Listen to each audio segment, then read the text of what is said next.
through it. Secret number 2, billionaires use debt as a tool. You've been taught that debt is bad. You've been told to avoid it, pay it off as fast as possible, live debt-free. And for you, for normal people, that advice makes sense because the debt available to you is designed to extract wealth, not create it. Credit card debt at 24% interest, student loans at 7%, car loans at 6%, a mortgage at 5%. These are consumer debts. They're liabilities. They take money out of your pocket every month and transfer it to banks. This kind of debt keeps you poor. But billionaires don't use consumer debt. They use leverage, and leverage is completely different. Let me show you how this works, but it gets even better because while you're making $24,000 per year, the properties are also appreciating. Real estate typically appreciates at about 3% to 4% per year. On $500,000 in assets, that's $15,000 to $20,000 per year in appreciation. You're not just making rental income, you're building equity. And here's the beautiful part. When the properties appreciate, you can refinance, pull that equity out tax-free, and use it to buy more properties. Now you're compounding. Now you're scaling. This is how billionaires turn millions into billions. They use debt as a lever to multiply their capital. And they do it over and over again. But here's the secret within the secret. Billionaires borrow against their assets, but they never sell them. This is critical. Let's say you're Elon Musk and you own $200 billion worth of Tesla stock. If you sell that stock to get cash, you pay capital gains tax. At the long-term capital gains rate, that's 20% federal plus 13.3% in California, 33.3% total. On $200 billion, that's $66 billion gone to taxes. So what do billionaires do instead? They borrow against the stock. They go to a bank and say, I'll pledge my Tesla shares as collateral. Lend me $50 billion at 2% interest. The bank agrees because the loan is secured by assets worth 4 times the loan amount. Musk gets $50 billion in cash. He pays about $1 billion per year in interest, but he never sells. He never pays capital gains tax. He never triggers a taxable event. And the best part? That $1 billion in interest payments is often tax deductible if structured correctly through a corporate entity.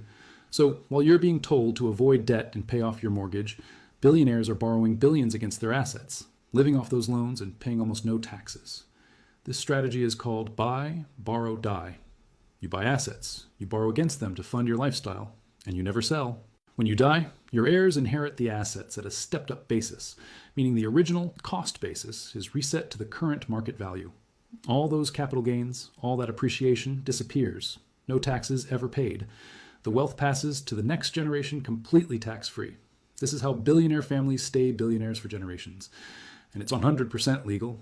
Secret number 3, billionaires don't pay taxes like you do. In fact, they barely pay taxes at all.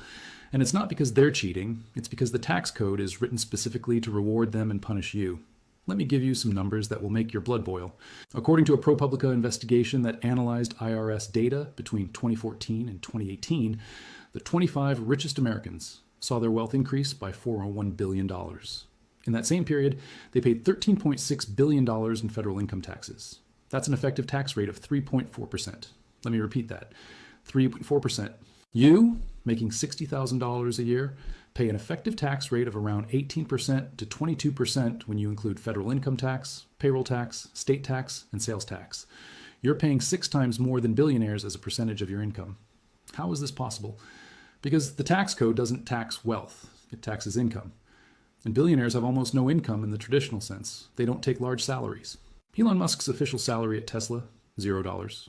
Mark Zuckerberg at Meta, $1. Their wealth grows through stock appreciation, but stock appreciation is not taxable until you sell. And as I just explained, they never sell. They borrow. But here's where it gets even more insidious. The tax code is filled with deductions, credits, and loopholes that are only accessible if you own businesses and assets. Depreciation is one of the most powerful. Let's say you buy a commercial building for $10 million. The IRS lets you depreciate that building over 39 years. That's about $256,000 per year that you can deduct from your income, even though the building's probably increasing in value. So you're making money from appreciation and rental income, but on paper, you're showing a loss. That loss offsets other income. You pay no taxes.